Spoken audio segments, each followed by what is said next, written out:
Ayoko ng panandalian, gusto ko pang matagalan. Di mo lang alam ang aking nadarama pagkapiling ka. Hi mga life, another video, another share guys, another POV. So ngayon, magbibigay tayo ng point of view sa mga nakikita ko na sa tingin ko talaga na nakakagaan ng puso, nakakakilig, at talagang para sa akin matutulog akong nakangiti at satisfied. Dahil sa nakikita ko sa kanila na talagang, yes, magulo talaga ang buhay sa social media. Pero kapag silang dalawa ay hindi nagpapaapekto sa mga bashers, aba, panatag po ako.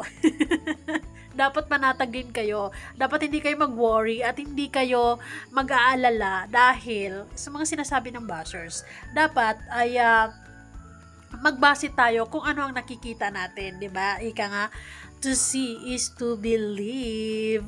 Pero syempre guys, bago ang lahat, don't forget to support and subscribe. Kuya Val Santos Matubang, Ate Ina Vlog, Kalingap Rob, Ruel Malalag, Rachel Morales Vlog, at sa lahat ng team Kalingap. Syempre guys, maraming salamat sa supportan nyo sa aming mga reactors at sa hindi nyo pag-skip ads. Maraming salamat and mabuhay tayong lahat. So ngayon guys, hi! Ang lakas ng ulan na sa araw na to dito sa aming lugar. Dito sa aming bundok. Pero guys, talagang umiinit ang sokmid ngayon, umiinit ang ulo ng mga bashers ngayon. Bakit ba? Why? Talaga namang there's always parang laging may bagyo sa community na to. Pero dahil sa late nga ako, hindi ko masyadong pinagpapapansin yung mga negatibo. Syempre, 'di ba? Doon tayo sa positive, doon tayo sa ngingiti tayo, doon tayo sa kung saan ay positive at lagi nating sinasabi, 'di ba? Embrace positivity and avoid negativity. So guys, ngayon pag-uusapan natin or i-react ko or bibigyan natin ng point of view. Comment down below kung ano ding masasabi nyo. So, ito na. Yes, guys. Inuuna ko talagang ipakita sa inyo ang cute ng picture na to. Ang ganda ng ngiti. Grabe yung style ng buhok, guys. Ito yung picture niya na nananampal naman ang kagandahan. Pero okay lang ako dyan. Masayang-masaya ako for her. Kaya nga ludi natin siya kasi dahil sa tagline niyang ganda, kaya ibibida natin yan syempre, 'di ba? So, syempre, stay pretty, Langga Rachel, and just be happy. Ganon. Ang buhay sa Sukmayn talagang magulo, pero masaya. Magulong masaya well, that's life. And yes guys, talaga namang ito yung nagpapangiti sa akin talaga. Ito yung nagbibigay sa akin ng sobrang kilig kasi huy, don't settle for less. Kung merong mga ganitong lalaki, kung makikita nyo yun, naglilinis ng kuko, hello. Sana all. Talagang dito pinapakita lang talaga ni Ruel kung gaano sila kaalaga sa isa't isa. We knew how Rachel take good care of Ruel, and also talagang mag-work ang relationship nila pang matagalan talaga. Yes to forever ang mga person, 'di ba? Let's manifest it. Kasi nag-give and take sila sa relationship nila, sa kung ano mang samahan na meron sila ngayon. Hindi lang puro Ruel, hindi lang puro Rachel, kundi talagang nagbibigayan sila. Ganon. Huy, nakakakilig. At ang caption naman, or hindi caption, ang reply ni Ruel actually, yung comment, in this world full of chaos, I'd still choose you lang, guys. Sana all. Magkagulumon kayo lahat dyan, pero kami dito, pipiliin ko pa din palagi si Rachel. Ay, sana all. Diba? Mapapasana all ka talaga sa pagmamahalan o sa pagmamahal ni Ruel na ibinibigay niya kay Rachel dahil talagang ang pure, 'di ba? Hindi walang halong biro. Talagang purong-puro, oh, 'di ba? Parang kaping barako, ganon. Napaka-strong. Legit. Yeah.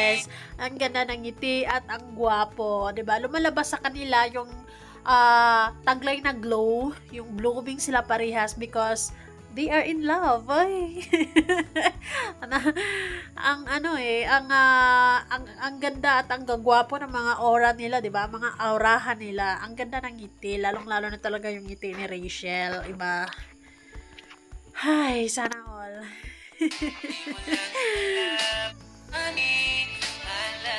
Oh, 'di ba? Hindi lang sa kilig or sa saya, sa pagpapatawa or sa mga ganyan sila magkasama. Talagang sa hirap at ginhawa, talagang maghawak kamay silang dalawa dito, guys, di ba?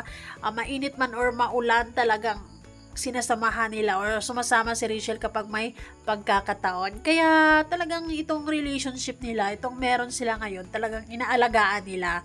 'Di ba? Hindi pwede kasing isa lang ang mag-aalaga nito. Talagang sadyang kailangan sila dalawa parehas na gusto nilang magtagal ito. Kasi kung siya lang or isa lang, hindi pwede. Hi, best partner talaga, no? Partner in crime ka nga. And makikita nyo guys, tingnan nyo mabuti ang caption. Langga, makinig ka. Si Rachel kasi yung tipong babae na kapag may gusto siyang sasabihin or may mga kanta na talagang makahulugan at bagay na bagay kay Ruel, talagang i-dedicate niya yun kay Ruel. And just like this, langga, makinig ka. So pakinggan natin lahat guys kung anong parinig ni Rachel. Sila yung tipong tao na, sige, bash lang kayo ng bash, masaya kami, okay lang. Ako, okay lang din ako. Basta okay silang dalawa. Yung mga bashers talaga ay palamuti talaga yan sa buhay natin na nasa social media. Ang mahalaga, hindi sila na-stress. Bahala na yung mga bashers ma-stress, basta silang dalawa, happy lang. Okay? Langga, makinig ka. O, Dodong Ruel, makinig ka. Ito na. Ayoko ng panandalian. Oh, syempre, gusto din namin, ayaw din namin yung panandalian, di ba? Ayaw din namin yung hindi kayo sasama hanggang sa pagtanda nyo.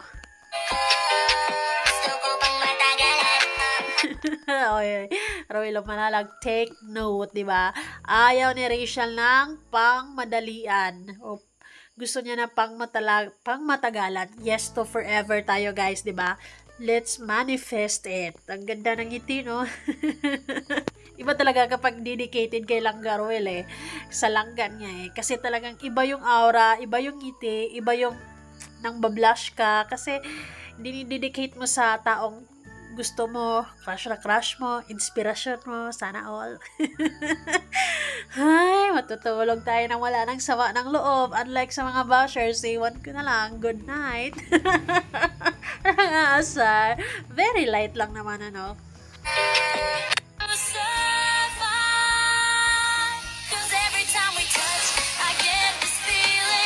Alam nyo guys, kaya ako ito sinasali. Kasi every time na maririnig ko tong kanta na to, na nasa isip ko si Ruel and si Rachel. And legit na legit yung ngiti nila. Yung ngiti ni Rachel lalo na. At ito, actually may caption na ito na dinidedicate din niya ito para kay Ruel. Oy, sana all. At hindi naman kasi nila pinababayaan yung bawat isa. Yung itatag si Ruel, itatag si Rachel, magko-comment si Ruel. Talagang ipinapakita nila na talagang they just really care. And on or off cam, talagang ipinakita nila yung love nila for each other. Huy, kalma. Magagalit na naman yung mga bashers nito. I swear, talagang lilipad din kami, talagang makakakita kami ng falling star agad-agad kapag darating yung araw na magkikiss na kayo guys. Hello. Yung ano talaga. Hoy, parang kinikilig ako, iniisip ko nga lang, di ba? Naluluwa ako, kalukuhan. So next. Yes. Can't you feel my heart beat fast? I want this to last. Nanta. Well, kami din, gusto din namin magtagal yon habang buhay, forever. Cheers to forever. And, yes, naniniwala naman talaga ako na pangmatagalan tong meron sila ngayon because we feel na talagang inaalagaan nila kasi yung isa't isa, di ba? Talagang they really give such an effort para sa isa't isa, para to work or para mag-work yung relationship nila. Gano'n naman talaga dapat. And guys, hello, the caption is langga, ha ha ha.